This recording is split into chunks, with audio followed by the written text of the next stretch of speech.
Good evening बच्चों, good evening. Radha Vallabh Shri Harivansh. Radhe Radhe भाई, नमस्कार, सत श्री अकाल।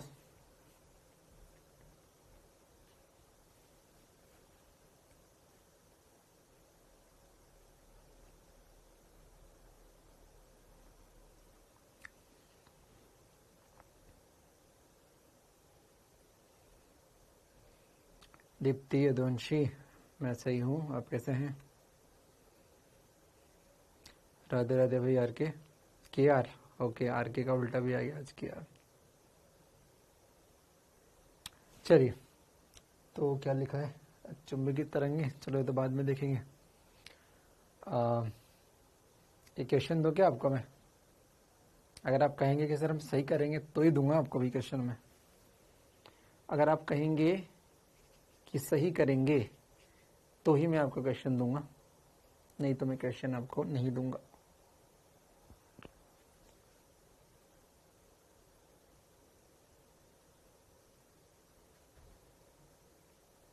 दो, ओके, चलो ठीक है, आपने कहा दो क्योंकि आपने विश्वास जताया कि आप सही करेंगे। ध्यान से करना लेकिन यार,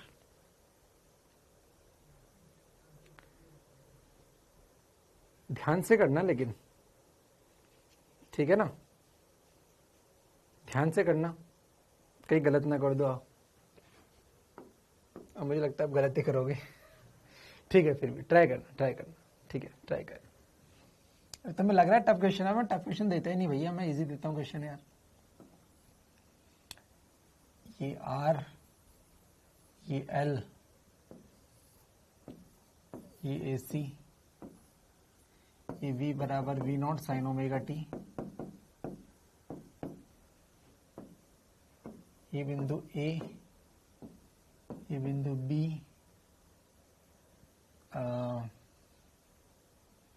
ये 3 वोल्ट, ये 4 वोल्ट।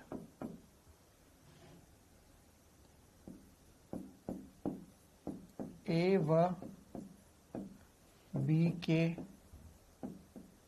मध्य वोल्टता का ताक्षणिक मान बताइए।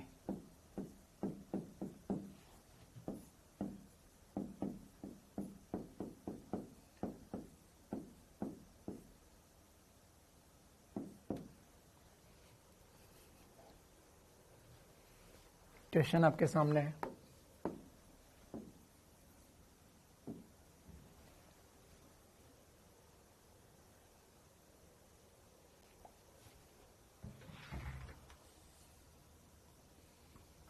ए व बी के मध्य वोल्टता का ताक्षणिक मान बताइए। पहला आंसर आया अजीत का, फिर आया मन्ना राजपूत का 5। अरे राकेश दादा, सर आवाज कम। अबे क्या आवाज कम, तुम परेशान। 5,555 ओम का आया 5,555। जय हो। 5 होगा 5,000, 55,555 ओम। ओम पागल हो गया आज। 2.5 इंटू 2, अबे ठीक है ना? चलिए,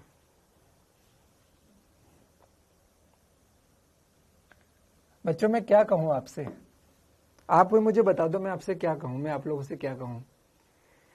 2 ऑप्शन है, या तो मैं आपसे कुछ कहूं या बाद में आप मुझसे कुछ कह देना। मैं कहता हूं आंसर गलत है, मैं कहता हूं आंसर गलत है। किसने पढ़ाया आपको?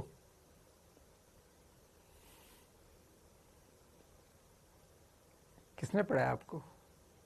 गलत आंसर है आपने। वाह भाई वाह, सर आपने पढ़ाया। ओमेगा तो दीजिए।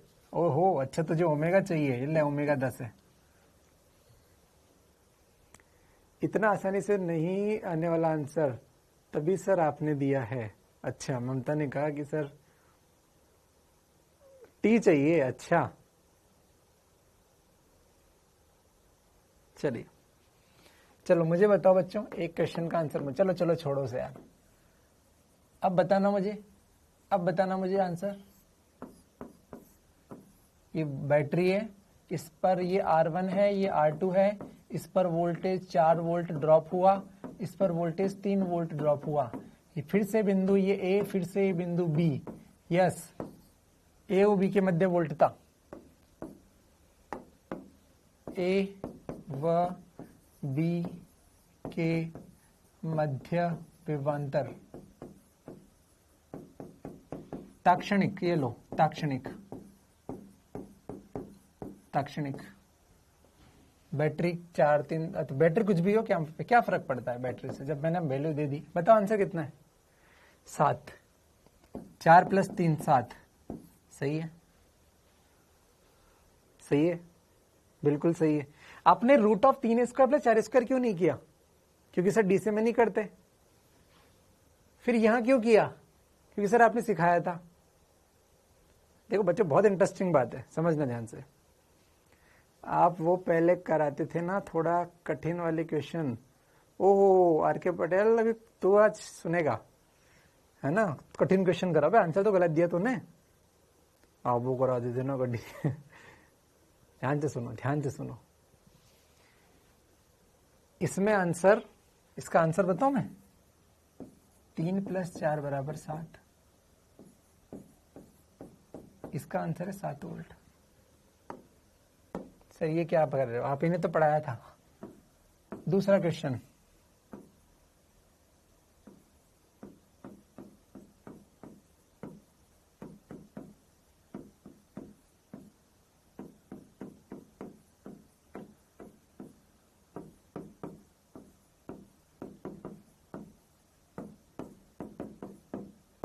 इसका आंसर है √3² + 4²।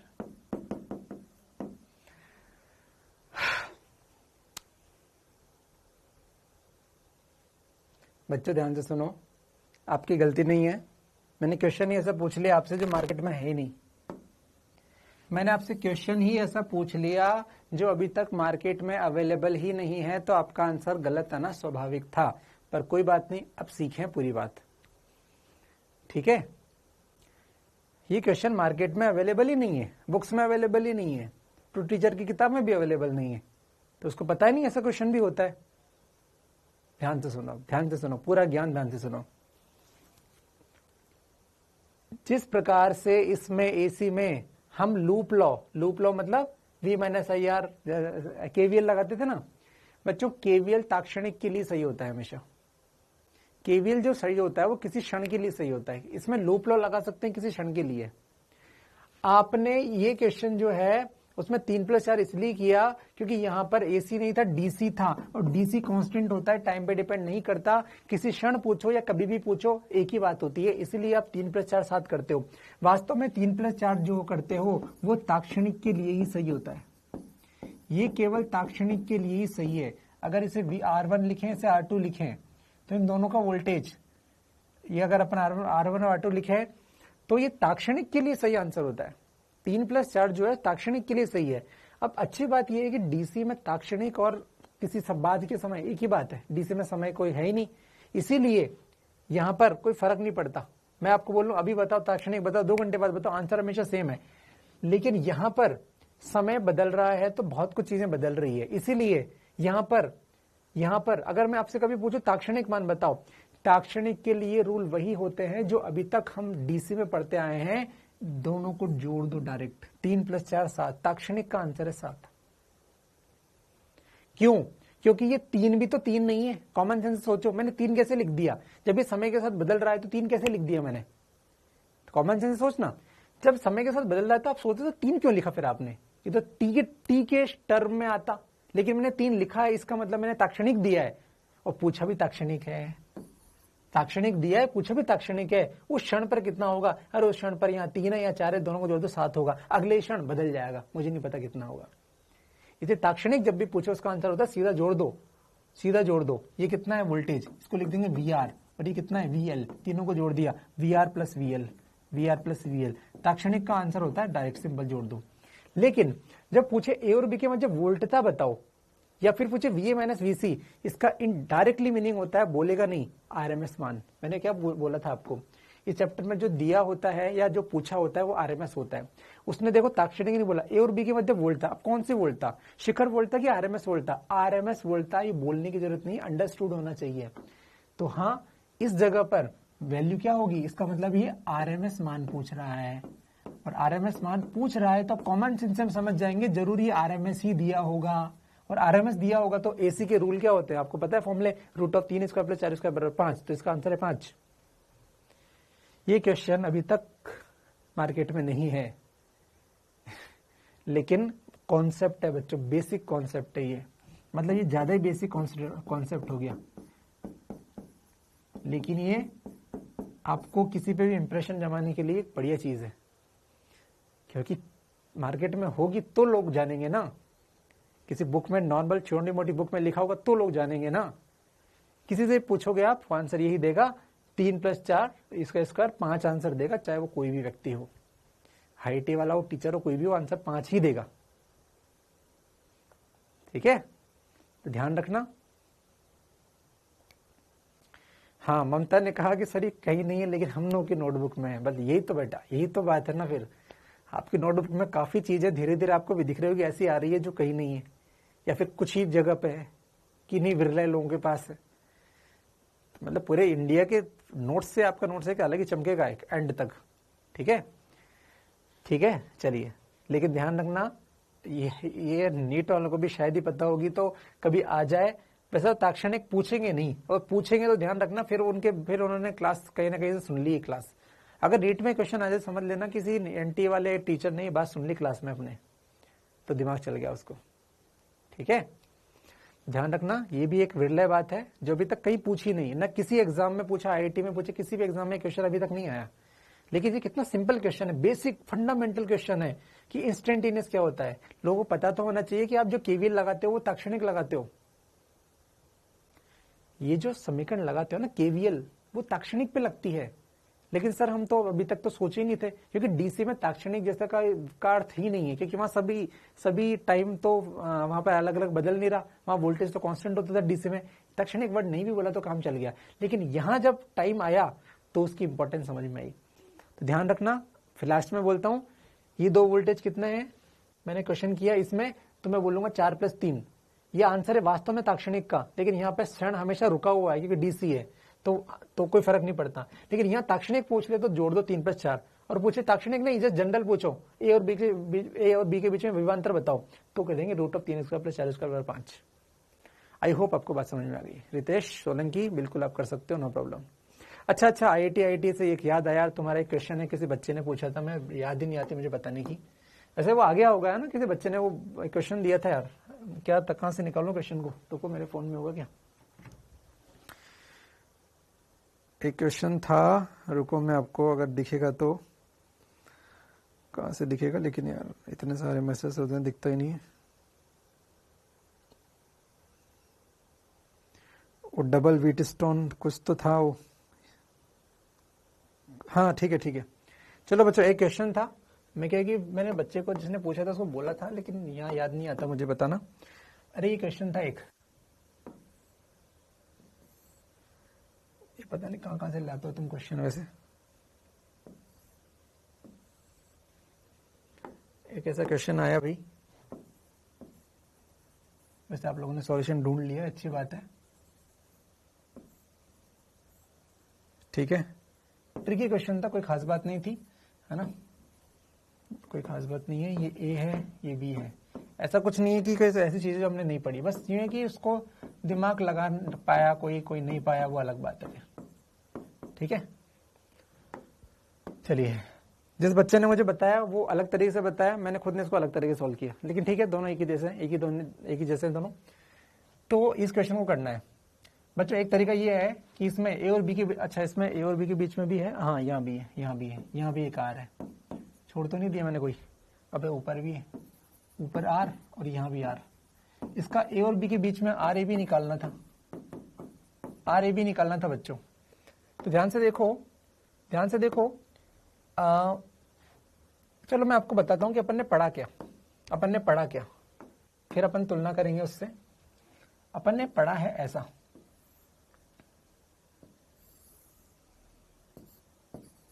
ऐसा ऐसा ऐसा ऐसा ऐसा ऐसा, ये बी और ये ए, ध्यान से समझना। मैं आपको उससे लिंक करवा रहा हूं जो कि मैंने पढ़ा है, ठीक है। मुझे अगर ये क्वेश्चन करना होता तो देखो मैं क्या करता, कि सिमेट्री, जिन बिंदुओं के मध्य मुझे आर इक्विवेलेंट चाहिए उसकी लंबवत लाइन खींचता हूं मैं, तो जो प्रतिरोध ऐसे आता है भिंडी की तरह, देखो ये भिंडी की तरह आ रहा है, इसको उड़ा देते हैं अपन, तो इसको उड़ा देते हैं अपन, ध्यान से समझना किसको उड़ा रहे हैं, जो भिंडी की तरह कट रहा है उसको उड़ा देते हैं। कोई बोलेगा सर इसको काटेंगे क्या, मैंने कहा भिंडी की तरह नहीं कट रहा, भिंडी कैसे कटती है, बीच में चीरा लगाते हैं, तो कोई ये चीरा लग रहा है, इसको हटा दो, इसको हटा दो, ये लो, अब ये क्वेश्चन इजी हो गया, ठीक है। 3r/2 सही आंसर है बिल्कुल। इस क्वेश्चन में आप अगर ध्यान से देखोगे ना तो आपको दिखेगा कि सर पहली बात तो ए बी के लंबवत लाइन तो खींच नहीं सकती, ए बी के लंबवत लाइन तो खींच नहीं सकती, सम्मित आएगा ही नहीं। सर ए बी से ऐसी लाइन खींच जाएगी, मैंने कहा कोई दिक्कत नहीं है, कोई दिक्कत नहीं है, खींचते।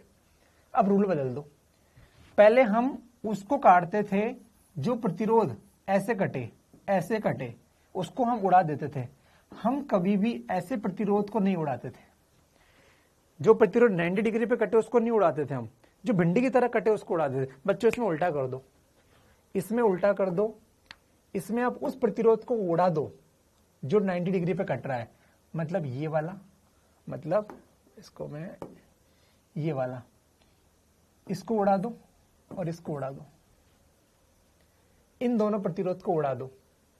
चलो उड़ा के प्रयास करते हैं, ये लो और ये लो, हो गया, ये लाइन को उड़ा दो, ये लो ये लो, बस।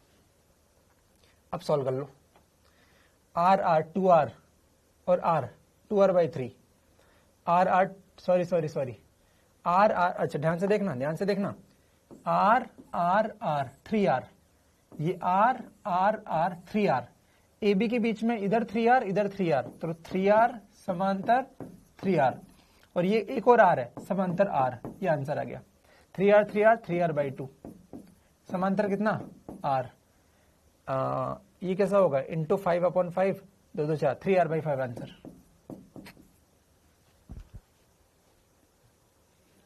ऑप्शन क्या है 3r/5, हाँ 3r/5 आंसर है।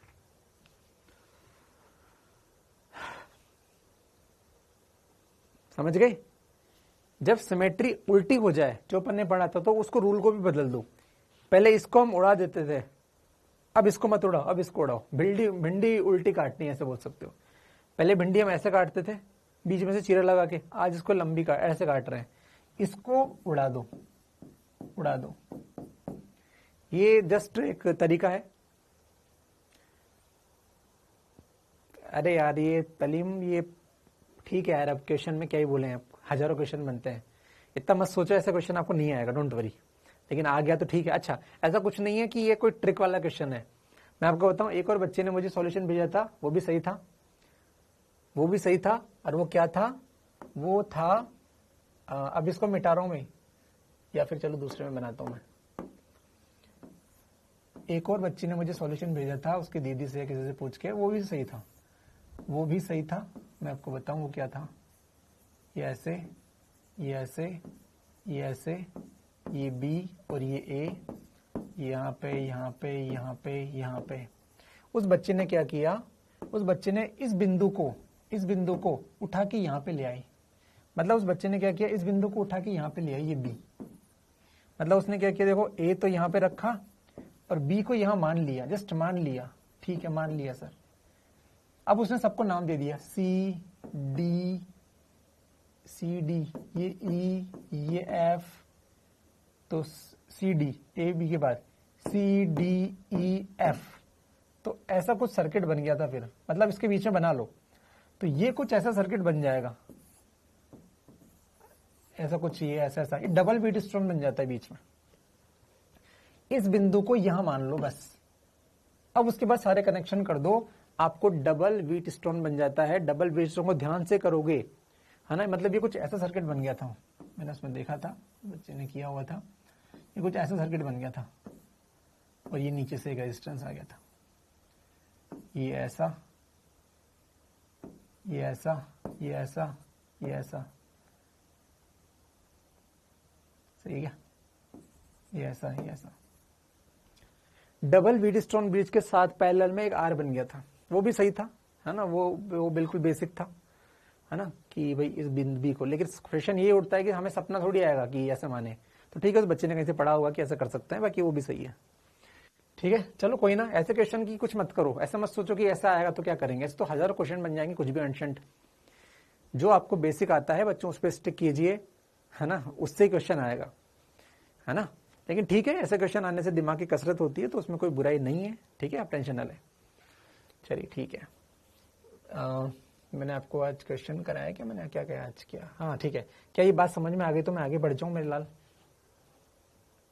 अगर ये बात हो गई है तो मैं आगे बढ़ जाऊं, मैं आगे बढ़ जाऊं, ठीक है भाई, ठीक है। चलिए, अच्छा एक और छोटी सी बात है, कल एक छोटी सी चर्चा और करेंगे, छोटी सी थ्योरेटिकल है, चॉक कॉइल। हालांकि कोई खास बात नहीं है, लेकिन फिर भी अपन चर्चा कर लेते हैं उसके बारे में, चॉक कॉइल क्या होती है। एसी तो ऑन करो भाई।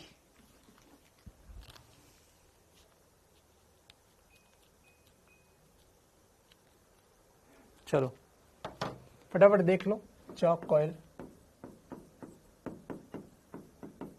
ऐसा कोई काम की नहीं है, फिर भी ये क्या होता है?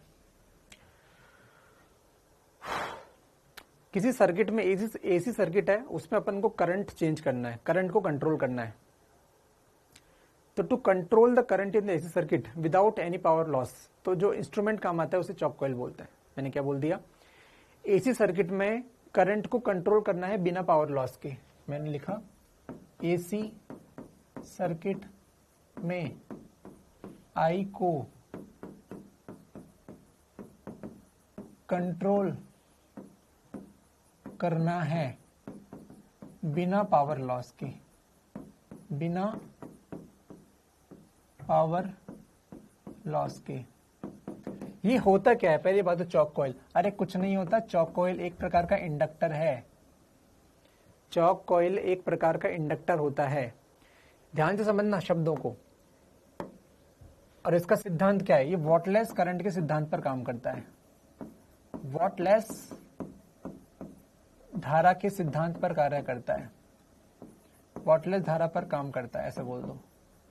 वॉटलेस का मतलब क्या हुआ कि जब ये काम करता है तो शक्ति का ह्रास नहीं होता। तो कॉमन सेंस है कि भैया चॉक कॉइल वैसे इंडक्टर है और इंडक्टर कभी भी पावर को लॉस नहीं करता, ठीक है ना। हाँ, चॉक कॉइल को चॉक कुंडली कहते हैं, सही बात है। तो अब देखो ध्यान से, मान लो कोई सर्किट है, उसमें धारा क्या लिखोगे आप इस सर्किट में? आई बराबर V/Z ही तो लिखोगे। और जेड क्या होता है? जेड क्या होता है? जनरल जेड लिखो, जेड होता है √R² plus XL minus XC का होल स्क्वायर। अब मुझे बताओ, आई को अपन को बदलना है, बदलना है, कम करना है या ज्यादा करना है, जो भी करना है, तो क्या क्या ऑप्शन है? 3 ऑप्शन है अपने पास। ऑप्शन नंबर 1 R को बदलो, ऑप्शन नंबर 2 C को बदलो, और ऑप्शन नंबर 3 L को बदलो। R को बदलो या R को लगा दो, एक्स्ट्रा लगाना है तो लगा दो, जो भी है।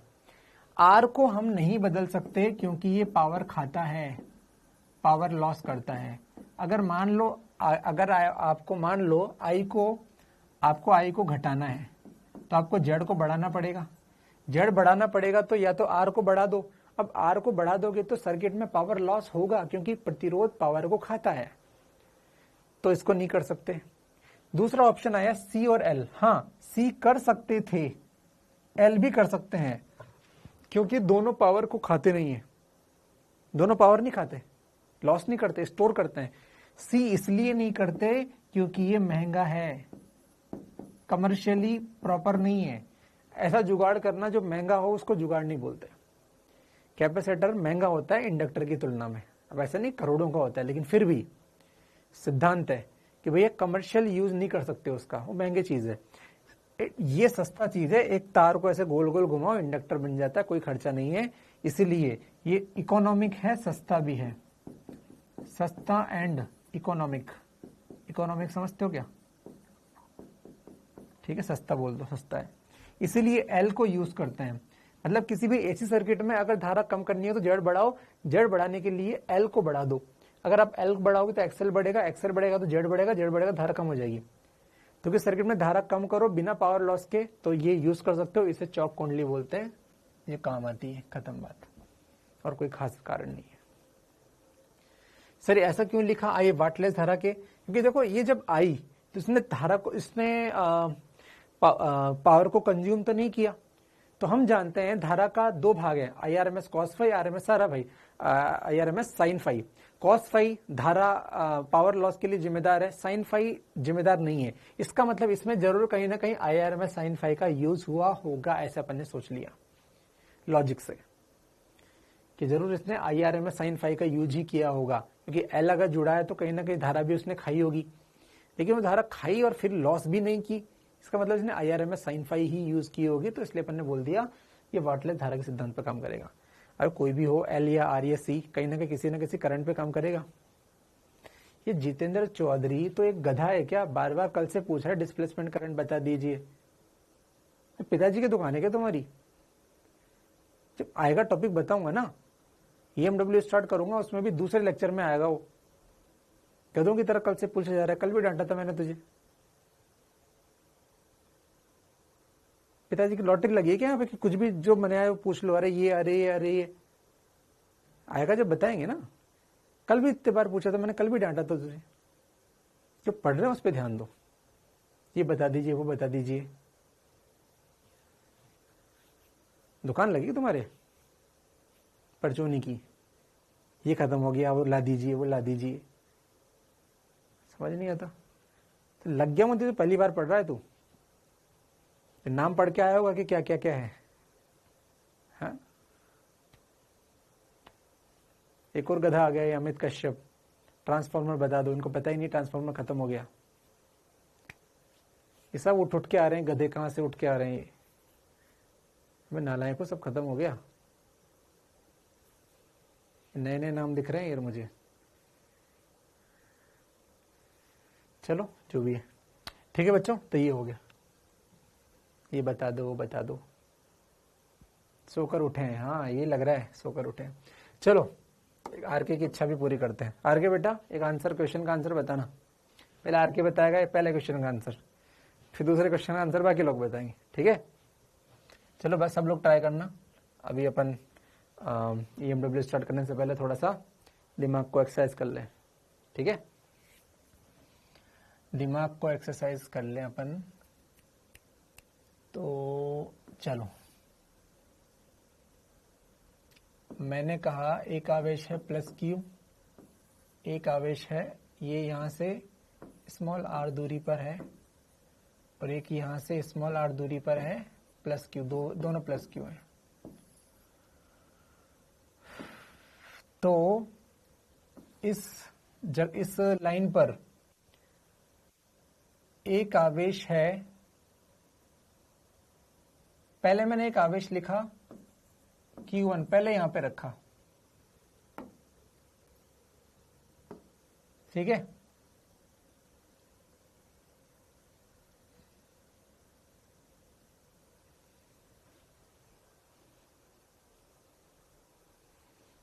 क्या क्वेश्चन बनाऊं?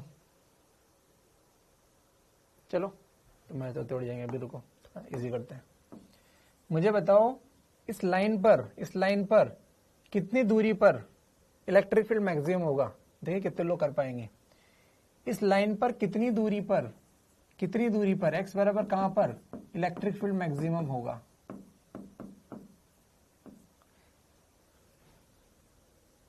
चलो मैं क्वेश्चन चेंज करता हूं, मतलब ठीक है क्वेश्चन तो सही है, थोड़ा सा जो पूछना चाह रहा हूं उस पर धीरे धीरे आता हूं मैं। एक आवेश Q रखा मैंने, केवल एक। चलो पहले चलो ये ज्यादा हो जाएगा तुम्हारे लिए भी। मुझे बताना एक आवेश है, एक है जगह 1, एक है जगह 2। यहां पे रखा मैंने Q1, यहां पे रखा मैंने Q2। बताओ Q1 पर इलेक्ट्रिक फील्ड ज्यादा कि Q2 पर? चलो यहां से शुरुआत करते हैं, इस क्वेश्चन से शुरुआत करो।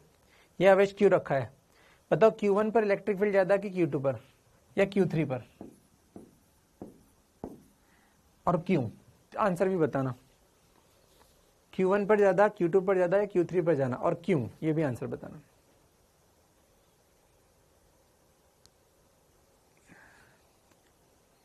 तलीम वेरी गुड।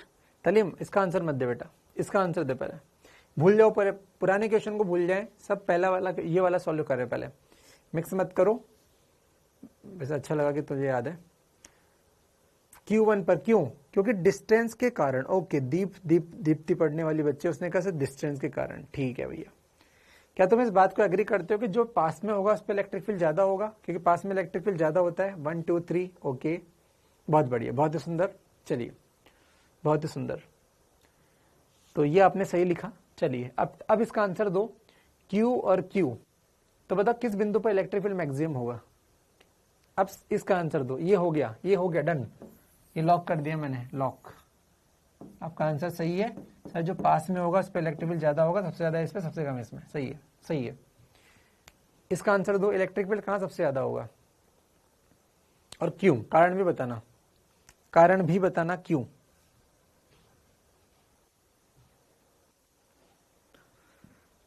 कारण भी बताना क्यों आपने ऐसा कहा, सोच लो एक बार। क्योंकि आप में से काफी बच्चों को याद आया होगा कि सर अगर ये क्वेश्चन ऐसा होता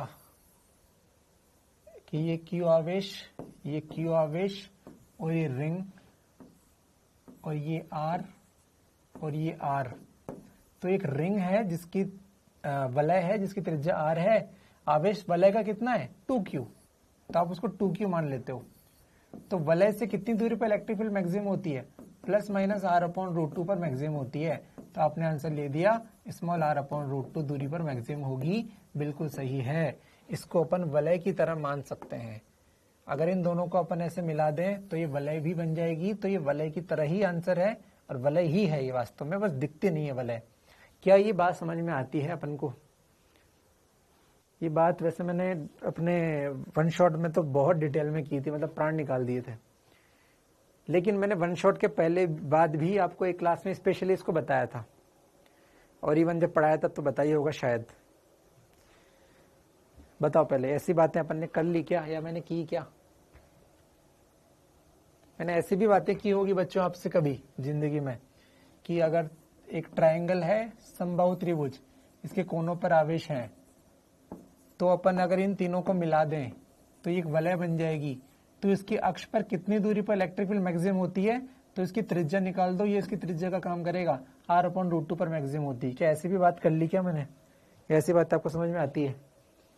इनको जोड़ दो तो अपने आप, क्योंकि सममित आकृति है, देखो सममित, दूरी सेम, आयावेश सेम, इसमें दूरी सेम, सब दूरियां सेम है, ये वाले बन जाएगी, तो इसकी त्रिज्या निकाल लो R/√2। क्या ऐसी बातें आती है समझ में?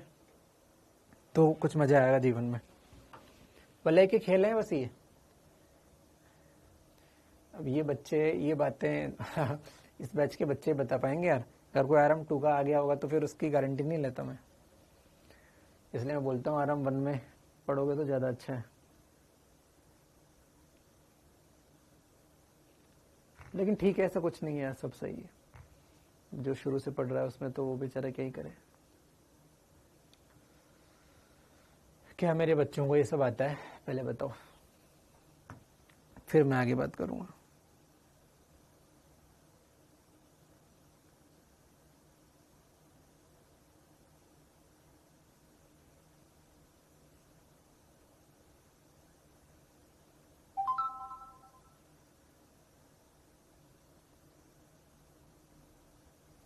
आता है ना भैया?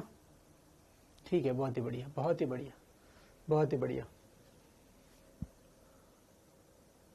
सर ट्रायंगल वाला फिर से बता दीजिए। नहीं नहीं, ये बताना ही नहीं है। ये आ गया, ये तो फिर इसका मतलब आप पूरा थोड़ी बताएंगे। चलो छोड़ो, ये आ गया, इसको अपन कर सकते हैं, बिल्कुल बहुत ही बढ़िया। इसको अपन रिंग की तरह मान सकते हैं, इसमें कोई बुराई नहीं है, इसको रिंग बना दो, रिंग ही है ये। चलो ठीक है, अब मैं आपसे क्वेश्चन पूछता हूं कि इसी क्वेश्चन में जो आंसर अभी आपने बताया, अगर मैं इसमें इस दूरी को बोल दूं R है,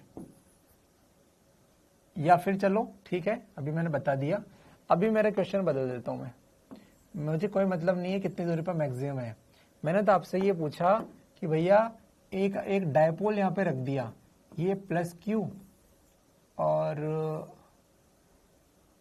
या फिर अपन कहें दो आवेश रख दिए Q1 और ये Q2, जैसे यहां पर रखे थे ना Q1 Q2, ऐसे यहां पे Q1 और Q2 रख दिए, ये 1 और ये 2। बताओ किस पर बल ज्यादा लगेगा, 1 पर या 2 पर? अब इस नई स्थिति में बताना है, जो दो आवेश हैं, यहाँ एक था यहाँ दो है, बताओ Q1 Q2 में किस पे बल ज्यादा लगेगा? आर के तेरा आंसर देखूंगा मैं, ध्यान से दिमाग लगा के आंसर देना। Q1 Q2 और क्यों, कारण भी लिखना है, ऐसे पागलों की तरह आंसर में लिख देना कुछ भी। Q1 और Q2 किस पर बल ज्यादा लगेगा? एक आध लाइन में अगर आप लिखना चाहें तो लिख सकते हो, जो भी आंसर 1 2 ऐसे दे रहे हैं वो तो थक्का मार रहे हैं, कारण लिख के, कारण के साथ समय दे रहा हूं मैं आपको। Q1 Q2, अब भूल जाओ नीचे वाले क्वेश्चन को। Q2 पर, अबे तुम्हें क्या उल्टा ही लगता है कि हमेशा?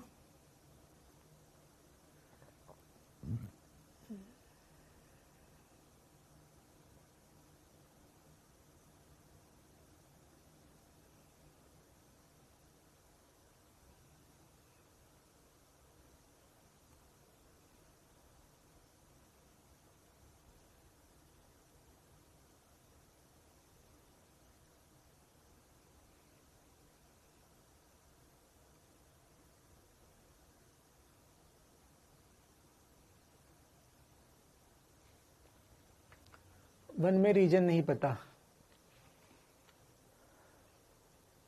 आर के तेरा आंसर क्या है वे? वन में अबे रिपल्शन क्यों होगा? दोनों सेम है, अबे दोनों सेम है, डायपोल नहीं है, ये भी प्लस है, ये भी प्लस है, पागल। Q1 Q2 दोनों पॉजिटिव चार्ज हैं, Q1 Q2 दोनों पॉजिटिव चार्ज हैं, तो 1 पे ज्यादा होगा कि 2 पे ज्यादा होगा? अबे Q नेट 0 क्यों बोल रहे हो गधों, मैंने बताया डायपोल नहीं है, ये प्लस Q1 ये प्लस Q2, दो चार्ज हैं, दोनों प्लस है, ये भी प्लस ये भी प्लस, इसी तरह से ये भी प्लस है दोनों। अब ध्यान से सुनना, अगर समझ में आए तो। सबके आंसर गलत है, ये बहुत सुंदर क्वेश्चन है, सिंपल दिखाई देता है, क्योंकि ये क्वेश्चन का आंसर आपने सही दिया इसलिए आपको इसका आंसर गलत दे रहे हो। मैंने आपको पूरा हिंट दे दिया, उसके बाद भी गलत दे रहे हो। ध्यान से सुनना, ये बुद्धि वाला क्वेश्चन है। डिस्टेंस कम, हाँ कम से कम किसी ने, सिद्धू ने कम से कम, अरे ऐसा आंसर तो दो जिसका कुछ सेंस निकले। सिद्धू ने आंसर दिया सर Q1 पे लगेगा क्योंकि उसकी दूरी कम है, जिस प्रकार पहला क्वेश्चन सॉल्व किया उसी प्रकार दूसरा क्वेश्चन सिद्धू पाजी ने कर दिया। सिद्धू पाजी एक अच्छा बच्चा है, तो उसके आंसर को मैं मान लेता हूं सबका आंसर वही है। Q2 पर क्योंकि उसका आकर्षण होगा, प्रतिकर्षण होगा, ये फालतू की बात कर रहे हैं। सिद्धू पाजी आपने आंसर सही सोच, मतलब अपने विचार अच्छे हैं, आपके विचारों को मैं प्रशंसा करता हूं कि कुछ बुद्धि आपने लगाई, लेकिन आपका आंसर गलत है। और जो बच्चे Q2 बोल रहे हैं लेकिन कारण कुछ भी गधों की तरह बता रहे हैं, वो तो गलत है ही सही, वो गलत है। मैंने आपसे ये पूछा, कुछ बच्चे क्या सोच रहे हैं Q2 पर Q1 का इलेक्ट्रिक फील्ड भी लगेगा। अभी मैंने कब पूछा? मैंने पूछा इन दोनों आवेशों का इलेक्ट्रिक फील्ड इस पे ज्यादा होगा कि इस पे ज्यादा होगा, मैंने ये पूछा आपसे। ये किस पे बल ज्यादा लगेगा, ये मैंने आपसे पूछा, इन दोनों आवेशों के कारण निकालना है। तो आंसर है हम नहीं बता सकते, दुनिया में कोई भी नहीं बता सकता। Q1 पर ज्यादा है कि Q2 पर ज्यादा है, दुनिया में कोई भी नहीं बता सकता इसका आंसर। तो तुमने कैसे बता दिया मूर्ख? क्यों नहीं बता सकता? इसको समझ लो, समझ लिए तो बहुत बड़ी बात है।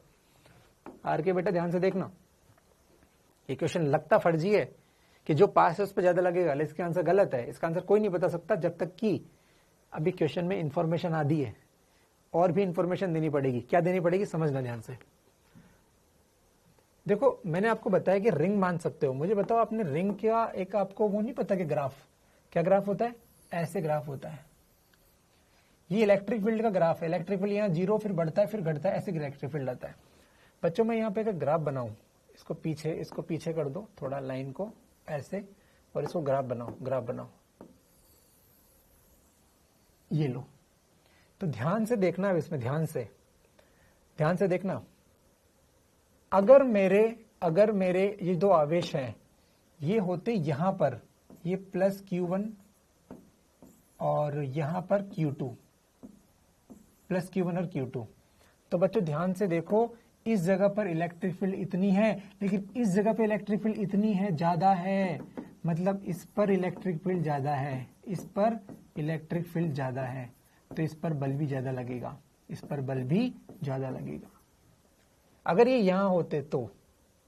लेकिन अगर ये यहां है, मान लो इस साइड में है, मान लो इस जगह पे है, तो देखो इस पर इलेक्ट्रिक फील्ड ज्यादा, इस पे इलेक्ट्रिक फील्ड कम। ओ हो, अब इस जगह इलेक्ट्रिक फील्ड ज्यादा है, तो देखो इस पर इलेक्ट्रिक फील्ड ज्यादा है, इस पर ई ज्यादा है, तो इस पर बल ज्यादा लगेगा। अगर ये इधर होंगे तो दूर वाले पे ज्यादा लगेगा, ये इधर होंगे तो पास वाले पे ज्यादा लगेगा। बच्चों एक संभावना ऐसी भी हो सकती है कि मान लो ये ऐसे होते, एक यहां पर और एक यहां पर, ये है Q2 और ये है Q1, तो दोनों पर इलेक्ट्रिक फील्ड की वैल्यू बराबर है। देखो दूर होते हुए भी दोनों पर E इक्वल लगेंगे, E इक्वल तो फोर्स भी इक्वल। मुझे नहीं पता कि तुम्हें कितना समझ में आया।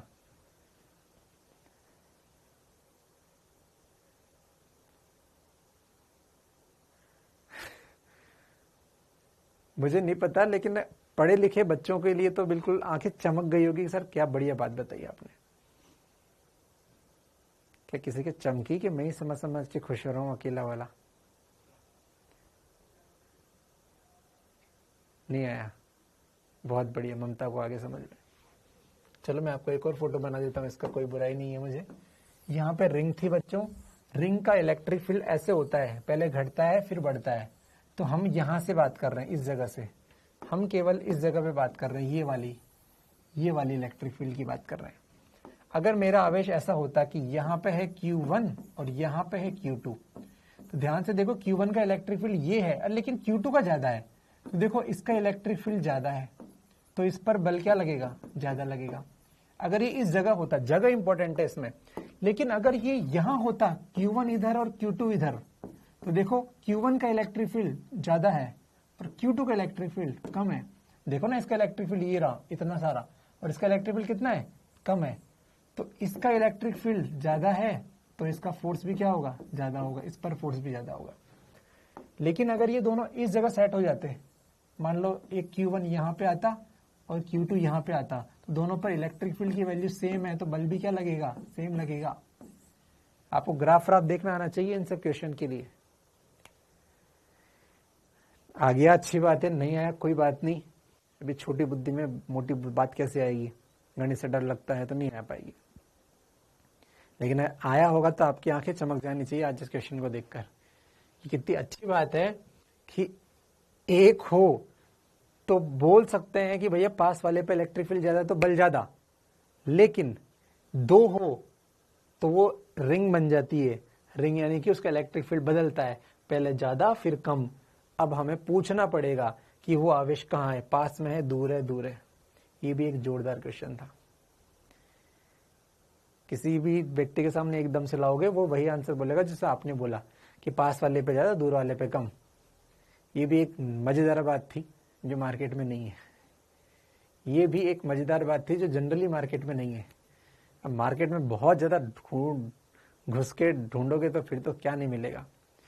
लेकिन ये बात भी बहुत जोरदार बात थी, इसको समझ सकते हो। समझ में आ गया तो मजा आ जाएगा आपको। मैं आपको परेशान तो नहीं कर रहा हूं ये सब बता के कि आपके तोते कुछ था नहीं इसमें। जगह का इंपॉर्टेंस, जगह क्या इस बातों से आपको फायदा हो रहा है? क्या इन बातों से आपका फायदा हो रहा है कि टाइम वेस्ट हो रहा है? पढ़ने वाले बच्चे बोले कि फायदा हो रहा है बाकी बोलेंगे टाइम वेस्ट हो रहा है। अबे समझ में आया क्या? मजा आया?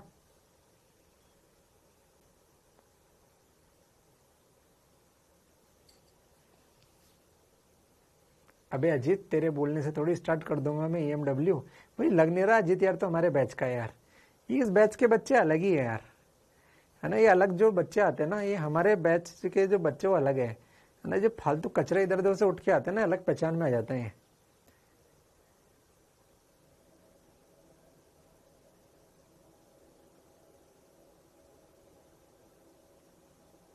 है ना। चलो चलो, है ना। क्योंकि हमारे जो शुरू से इस बैच में पढ़ रहे हैं, जो अच्छे सिंसियर बच्चे हैं, उन्हीं को तो मजा आना चाहिए, उनको तो लगना चाहिए मजा आया ना। जो गधे हैं वो सोचते हैं क्या कर रहे हैं मास्टर, क्या चल रहा है यार, ये जल्दी पढ़ाओ सर, ईएमडब्ल्यू पढ़ाओ सर। अरे आ गया, दिमाग का एक न्यूट्रॉन चालू हो गई। ओके गुड, वेरी गुड, दिमाग का न्यूट्रॉन चालू हो गया, चलिए अच्छी बात है। ठीक है बच्चों, तो बहुत सिंपल बात था, कभी इस पे आप है ना दिमाग सोचेंगे तो आपका दिमाग भी थोड़ा खुलेगा कि हाँ चलो सही बात है सर। चलो फटाफट आगे बढ़ते हैं, क्या हम आगे बढ़ जाएं? अब हो गया क्या, एमडब्ल्यू स्टार्ट करते हैं बच्चों, हो गया? ये तो मैं क्या चलता रहूंगा अभी। चलो अब स्टार्ट कर देते हैं। ईएमडब्ल्यू, इलेक्ट्रोमैग्नेटिक वेव, टॉपिक डाल लो, electro magnetic wave, EMW. EMW बच्चों ये क्या होती है? ये एक तरह की वेव है, तरंगे हैं। अपने फोन, हेलो कौन बात कर रहा है, हेलो शाहरुख खान क्या हाल चाल है भाई, तो बात कैसे कर रहा है, टच तो हो नहीं रहा कुछ, तो इसमें क्या है कि एक कुछ वायर नहीं है, लेकिन कोई तरंगे हैं, जो तरंगे मेरी आवाज को शाहरुख खान तक पहुंचा रही है। ये तरंगे हैं जो मेरी आवाज को, सर आप ऑफलाइन में तो नहीं कराते थे, ओपी मीणा तो ऑफलाइन का बच्चा है क्या? ओपी मीणा, ओपी मीणा जी, आप क्या मेरे ऑफलाइन में पढ़े हुए बच्चे हो क्या? क्योंकि तो मैं तुझे आंसर देना चाहता हूं, इसलिए मैं तुझे पूछ रहा हूं। ओपी मीणा ने कहा सर आप ऑफलाइन में तो कभी से कराते नहीं थे, ऑनलाइन में आके आप बदल क्यों गए? ओपी मीणा एमएलसी का, ओके एमएलसी यानी कि ओके वो खतरनाक वाला बैच। मन्नू सर और हम साथ में थे क्या? ओपी वही है ना, इसमें मैं मन्नू सर के साथ में था, ओपनिंग हम ही करने आए थे, लास्ट तक मैंने बैटिंग की थी, क्या वही बैच है? ओपी मीणा, मैं और मन्नू साथ में आए थे शायद।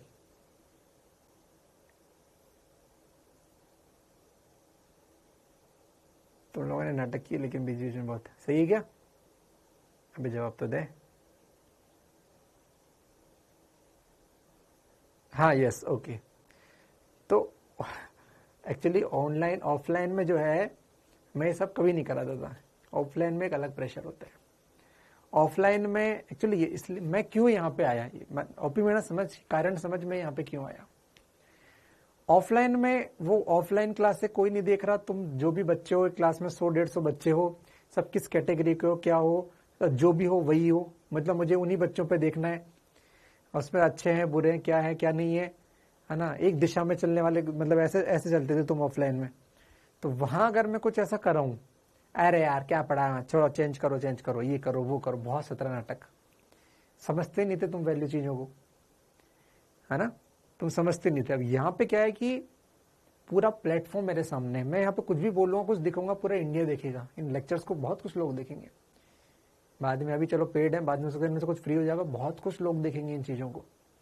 तो यहाँ पे मेरी पूरी इंडिया में फिर रेपुटेशन का सवाल आ जाता है, तो फिर मेरे को कुछ एक्स्ट्रा भी देना पड़ता है, क्योंकि यहाँ मेरा जो मुकाबला है वो पूरे इंडिया से, एक बार कैमरे के सामने आ गया, पूरे इंडिया से मुकाबला है। और ऑनलाइन है तो भैया तुम ये भी वीडियो देखोगे तो वो वीडियो भी देखोगे, तुरंत कंपेयर कर लोगे, तो कहीं ना कहीं साला चीज ही ऐसे देनी पड़ेगी ना, तुम कंपेयर करो पूरे, मतलब पूरे टफ हो गया फिर काम मास्टर के लिए, तो काम है ना, इसलिए यहाँ पर मैं बहुत सारी चीजें एक्स्ट्रा देता हूँ, है ना। ऑफलाइन में क्या होता था, एक और रीजन, वहां हमारे पास एक मॉड्यूल था, बस इस मॉड्यूल को करो, इसके बाहर कुछ नहीं। अब तुम लोग हमेशा मॉड्यूल देखते थे, मॉड्यूल का ये क्वेश्चन, मॉड्यूल का ये क्वेश्चन, अबे तुम मॉड्यूल से ऊपर कभी बढ़ ही नहीं पाए, तो फिर टीचर भी नहीं बढ़ पाता, मॉड्यूल मॉड्यूल मॉड्यूल। यहाँ पे ऐसा कुछ नहीं है, तो यहाँ हम फ्री होकर पढ़ा सकते हैं, तो यहाँ पे हम फ्री होकर पढ़ा सकते हैं, जो हमें पढ़ाना है पढ़ा सकता है। और मैं चाहता था तुम में से कुछ अच्छे टॉपर बच्चे थे उनको पढ़ाऊं, लेकिन कैसे पढ़ाऊं, पढ़ना वो कॉमन जगह पे, तुम्हें पढ़ाऊंगा तो ये चिल्लाएगा, और इसको संतुष्ट करूंगा तो चिल्लाएगा, थोड़ी दिक्कत होती थी। यहां मैं बिल्कुल खुल के कर सकता हूं, यहां मैं बिल्कुल खुल के आपको पढ़ा सकता हूं, कर सकता हूं। इसलिए देखो यहाँ पे मैं, आप तो ओपी मीणा अगर तूने पढ़ा है तो बेटा तू मेरे एक बार वन शॉट देकर उसका मेरे को बता कैसा है, तो को दिखेगा कि सर एसआरजी से भी टॉप लेवल पे चीजें बताई गई है वहां पर, है ना, एसआरजी से भी टॉप लेवल पे चीजें बताई गई है, तो देखेगा तो तुझे पता चलेगा। चलिए, अबे मंजू सर नहीं है, मंजू सर मेरे मित्र हैं जो हम पढ़ाते थे, राकेश प्रजापति। चलो चलो चलो चलो चलो चलो चलो बच्चा, आ जाओ फटाफट से EMW। तो देखो ये भी कितनी अच्छी बात है कि वो मीणा मुझसे पढ़ा हुआ है, उसके बाद भी वो यहाँ भी पढ़ रहा है। ऐसा नहीं है कि उसने पढ़ लिया तो सर वही पढ़ाएंगे, वो भी देख रहा है डिफरेंस, बहुत सारे डिफरेंस आ रहे हैं यहाँ पर भी। चलो वैसे भी हर बार कुछ ना कुछ तो नया लेके आते हैं हम। चलो ठीक है बच्चों, आगे आगे बढ़ते हैं। RK Meena, RK Patel, thank you भाई। चलो चलो आगे बढ़ते हैं। चलो बच्चों फटाफट से मूड में आ जाओ, थोड़ा अपन पढ़ते हैं फटाफट से। EMW क्या है तो फटाफट मैंने बता दिया, एक प्रकार की तरंगे हैं। अच्छा, तरंगे हैं जो कि जो अपना फोन में बात कर रहा हूं, अबे राकेश प्रजापति शांत, फोन पे बात कर रहा हूं तो आवाज को कोई तो ले जा रहा होगा, तो तरंगे होती है, अदृश्य तरंगे होती है बच्चों, जो दिखाई नहीं देती। इन तरंगों के जो वेग होता है बच्चों, वो प्रकाश के वेग के बराबर होता है 3 × 10⁸ मीटर पर सेकेंड। इन तरंगों का वेग होता है। सर तरंग के बारे में और बताओ। ये जो अपन को लाइट, जहाँ पे लाइट जो जल रही है उसकी लाइट कुछ तो होती होगी ना यार। अभी लाइट बंद कर दो तो अंधेरा दिखेगा, लाइट ऑन करते ही प्रकाश दिख रहा है, ये कुछ तो है ना। ये सब EMW है। बल्ब ऑन करो, बल्ब से जो निकलती है वो सब EMW है। सूर्य देव से क्या मिल रहा है, प्रकाश, वो सब लाइट, वो EMW का पार्ट है, वो सब EMW है।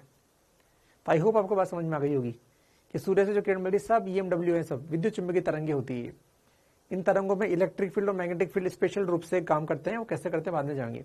बाकी सिंपल समझ में आ गया हमें, भैया फोन में कुछ तरंगे होती है जो फोन के सिग्नल को एक फोन से दूसरे फोन तक पहुंचाती है, टावर तक पहुंचाती है। ये लाइट जो जलती है, लाइट में कुछ तो होता होगा, ये लाइट कैसे दिख रही है, या सूर्य का प्रकाश, ये सब तरंगे हैं, इनको बोलते हैं विद्युत चुंबकीय तरंगे, सिंपल। और इनकी स्पीड क्या होती है, लाइट की स्पीड से चलती है, 3 × 10⁸ मीटर पर सेकेंड। ठीक है, चलिए FM बजता है, बिग 92, थोड़ा बदला और गाना बदल गया, किशोर कुमार से सोनू निगम बन गया। कैसे बन गया, वो कुछ तो होगा, वो EMW है। चलो अब यहां पे हम इसकी हिस्ट्री पे बात करते हैं, कैसे सोचा गया। हिस्ट्री बच्चों इसकी आ जाती है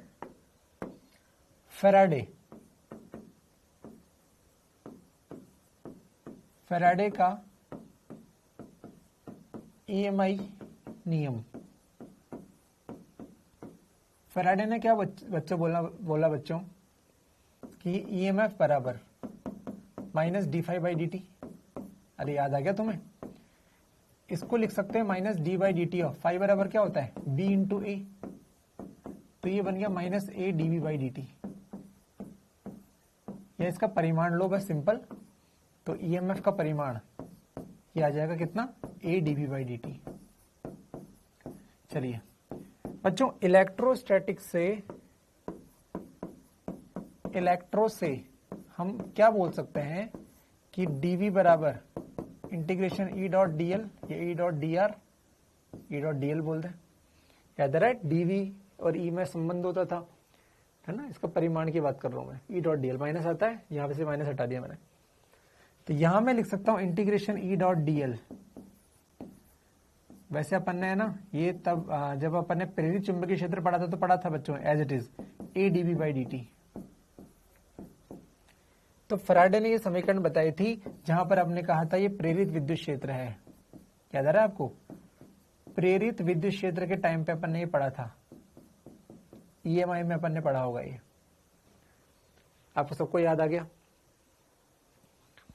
बच्चों इस समीकरण में क्या हुआ, फैराडे ने कहा कि भैया बदलते हुए टाइम वेरिंग मैग्नेटिक फील्ड से इलेक्ट्रिक फील्ड बनता है, यानी कि बदलते हुए चुंबकीय क्षेत्र से विद्युत क्षेत्र बनता है।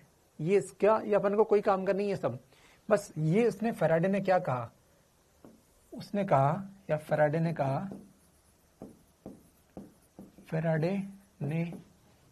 कहा, क्या कहा, समय के साथ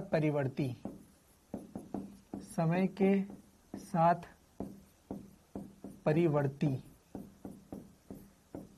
चुंबकीय क्षेत्र से विद्युत क्षेत्र बनता है, विद्युत क्षेत्र E बनता है, ये उसने कहा इन समीकरणों के आधार पर।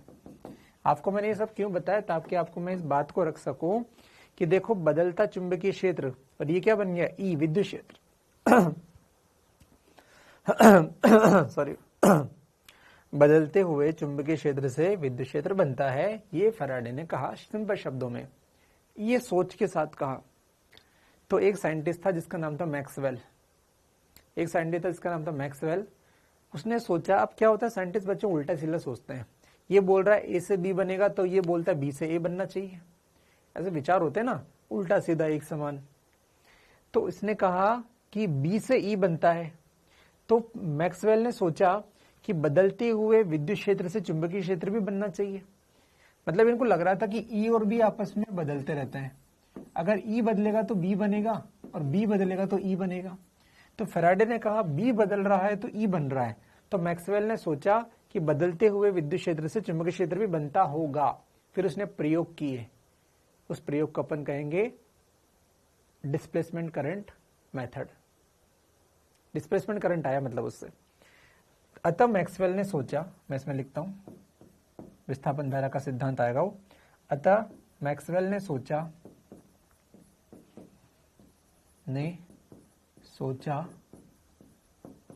कि समय, अब आगे लिख रहा हूं मैं यहां पे ना, समय के साथ बदलते विद्युत क्षेत्र से बी भी बनना चाहिए, बी भी बनना चाहिए। अब मुझे बताओ, अतः उसने एक्सपेरिमेंट किया, अतः उसने प्रयोग किए, एक्सपेरिमेंट किए, प्रयोग किए। इस प्रयोग को बोलते हैं विस्थापन धारा का सिद्धांत। विस्थापन धारा का सिद्धांत, विस्थापन धारा का सिद्धांत प्रयोग किए, उससे विस्थापन धारा आई, उसको विस्थापन धारा का सिद्धांत बोलते हैं।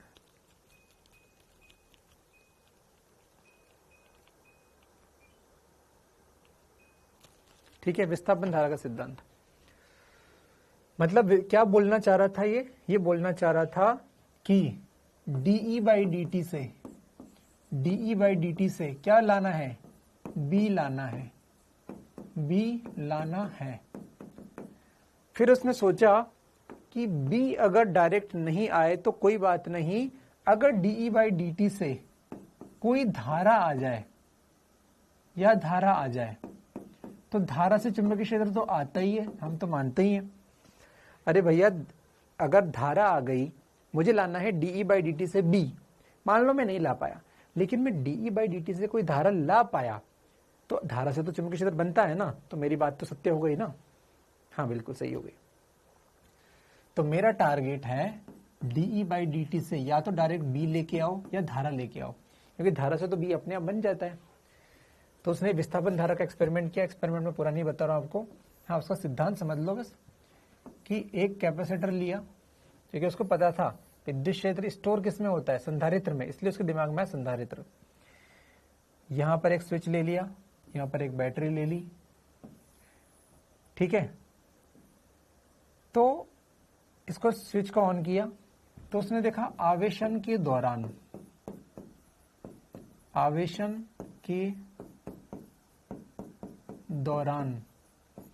बच्चों आप सोचो, जैसे जैसे आवेशन होगा, एकदम से तो नहीं हो जाएगा, पहले एक आवेश आएगा, फिर एक माइनस आएगा, फिर दूसरा आएगा, फिर एक माइनस, फिर तीसरा एक, धीरे धीरे आवेशन के दौरान का मतलब अभी आवेशन हुआ नहीं है, हो रहा है, हौले हौले हो रहा है। तो जब हो रहा है तो विद्युत क्षेत्र अभी नियत नहीं है, धीरे धीरे हो रहा है नियत, तो विद्युत क्षेत्र लगभग ऐसे होता है उस समय। जब आवेशित हो जाएगा तो उस समय फोटो ऐसे बनेगा, पूर्ण आवेशित हो गया तो, मतलब इसका मतलब है पूर्ण आवेशित, पूर्ण आवेशित। तो E बराबर क्या हो गया, नियत।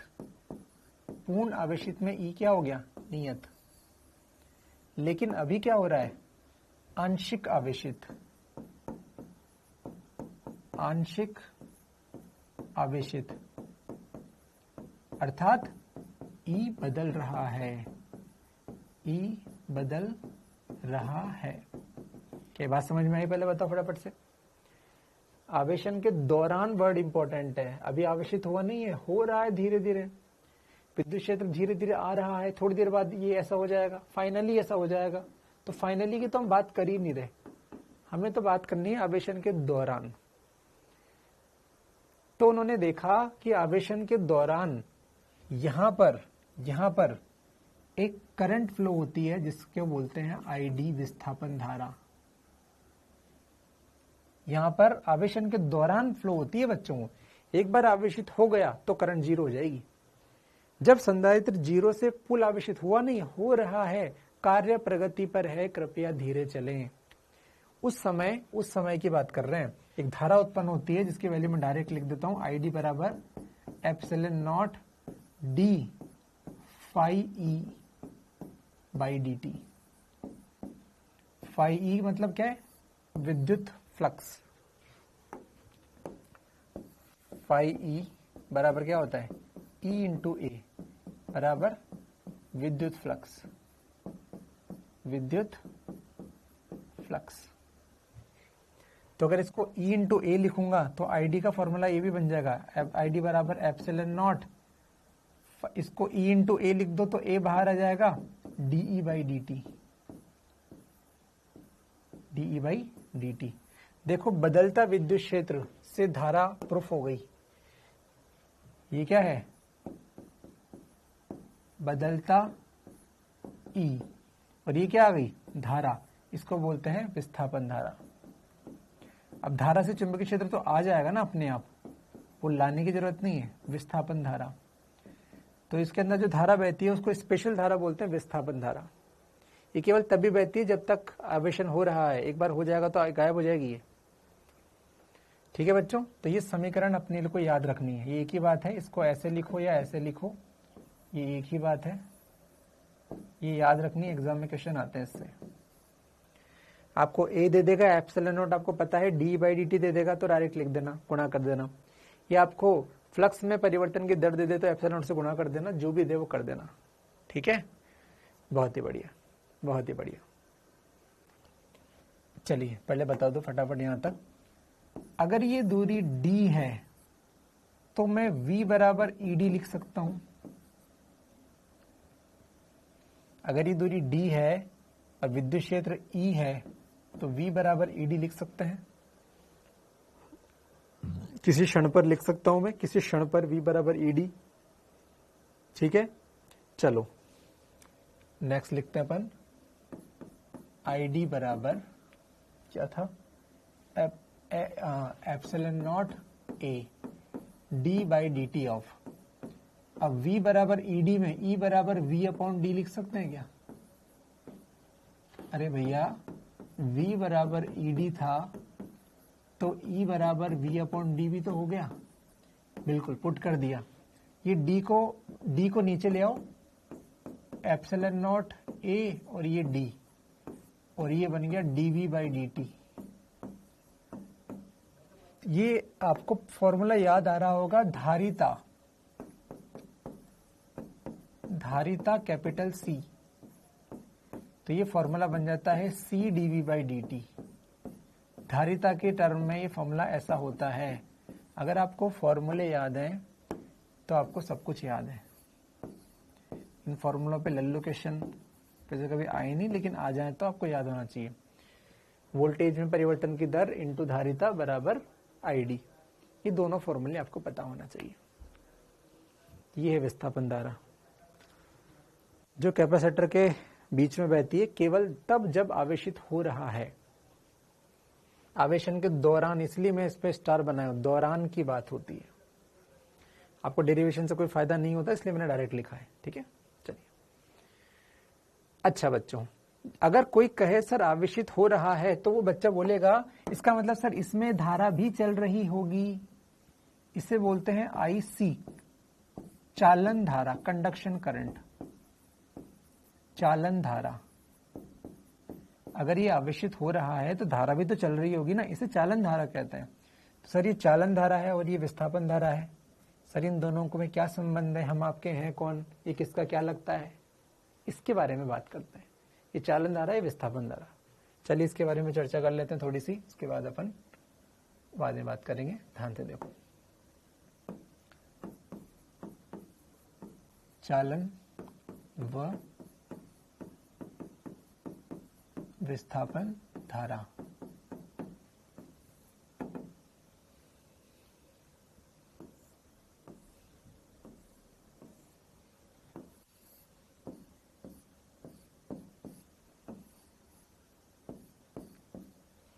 पहली बात, चालन धारा तार में पैदा होती है, तार में चलती है, और विस्थापन धारा इनके प्लेटों के बीच में चलती है, आईडी डिस्प्लेसमेंट करंट।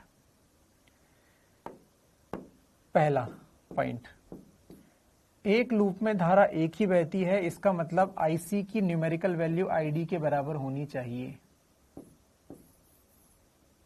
क्यों? क्योंकि एक लूप में धारा दो नहीं होती, एक लूप में एक धारा होती है, इसीलिए ऐसा कहा गया। दूसरा पॉइंट, ये किस में बहती है? वायर में, आवेश के कारण। इसका कारण कौन है? आवेश के कारण। और ये किसके कारण है? बदलते ई के कारण।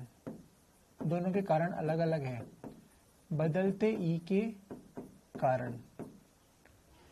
चालन धारा मतलब आईसी, विस्थापन धारा मतलब आईडी। बच्चों यहां अगर कोई पूछे विस्थापन धारा बताओ, यहां इस जगह पर आईडी बराबर कितना है, तो आंसर है 0, क्योंकि विस्थापन धारा तो कैपेसिटर के प्लेट के बीच में होती है आवेशन के दौरान, तो तार में तो होती नहीं है। उसी प्रकार किसी ने पूछा यहां चालन धारा बताओ, यहां आईसी बराबर बताओ, तो हम कहेंगे 0। क्यों? क्योंकि वो तो तार में होती है। जहां आईसी होती है वहां आईडी नहीं होती, और जहां आईडी होती है वहां आईसी नहीं होती। बताओ समझ में आया की बात? दूसरा पॉइंट,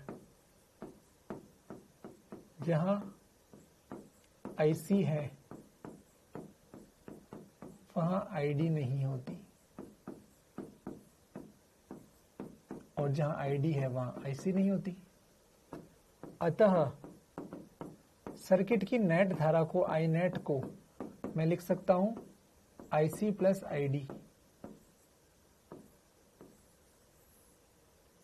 ये 2IC नहीं है। अब ये समझना बहुत टफ है, ध्यान से समझोगे तो। अच्छे अच्छे लोग गड़बड़ करते हैं इसमें, अच्छे लोग गड़बड़ करते हैं इसमें कि आई नेट बराबर आईसी प्लस आईडी है, फिर भी ये और आईसी और आईडी दोनों बराबर है, फिर भी ये 2IC के बराबर नहीं है। क्यों? क्योंकि जब आईसी होगी तो आईडी 0 होगी, और जब आईडी होगी तो आईसी 0 होगी। ये दोनों जब साथ में होती ही नहीं है तो आप 2IC कैसे लिख सकते हो?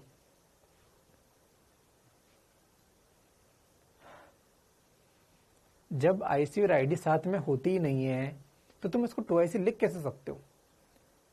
वो तो बस लिख दिया कि आईसी प्लस आईडी। मुझे पता है जब आईसी का मान कुछ ना कुछ होगा तो उस जगह पर आईडी 0 होगा। मैं आपसे ये तो पूछूंगा ना, इस जगह नेट बताओ, इस जगह नेट बताओ, इस जगह नेट बताओ, या इस जगह नेट बताओ, या इस जगह नेट बताओ, तो उस जगह पर एक ही करंट होगी, या तो आईसी ही होगी या आईडी ही होगी। अगर मैं अंदर होऊंगा तो केवल आईडी मिलेगी, तो आईसी अंदर अपने आप 0 हो जाएगी। देखो ये 0। और मैं बाहर होऊंगा तो आईडी अपने आप 0 हो गई, तो आईसी बची। तो ये दोनों, ये सत्य है, ये है, लेकिन ये 2IC नहीं होती। ये बहुत अंदर का बहुत डीप बात है। क्या आपको समझ में आया? तो मैं आगे बढ़ जाऊं। जहां आईसी है वहां आईडी नहीं होती, जहां आईडी है, ये लाइन याद रखना, बहुत काम की बात है। ठीक है, चलिए, बहुत ही बढ़िया, बहुत ही सुंदर। ठीक है, चलिए, तो आई होप ये आपको बातें समझ में आई बच्चों, आई होप आपको बात समझ में आई है। ठीक है, सर्किट बता दो। क्या सर्किट बता दो? कुछ नहीं करना सर्किट में, बस ये जानना था आईसी कहाँ होती है, आईडी कहाँ होती है।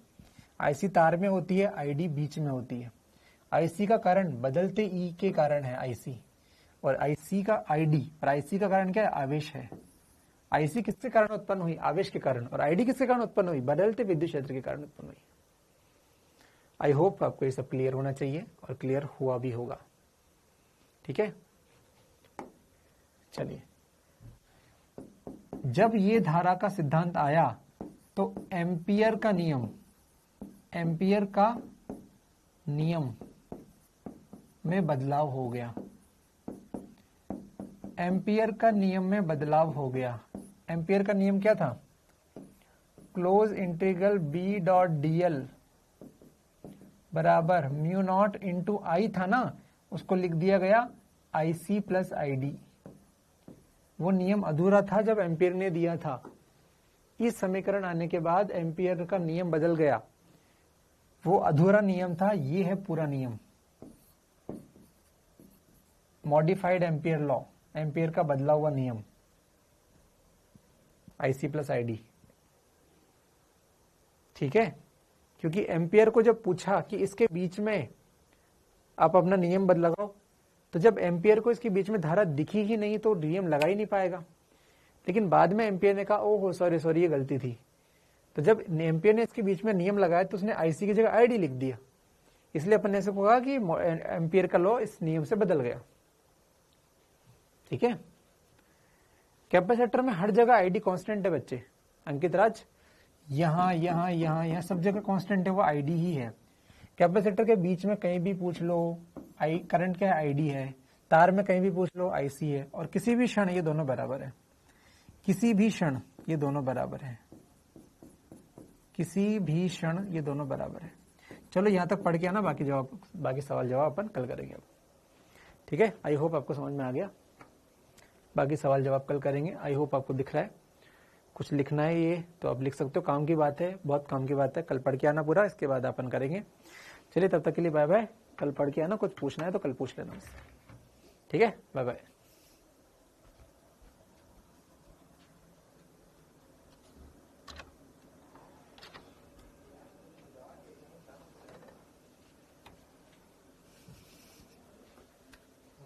हाँ।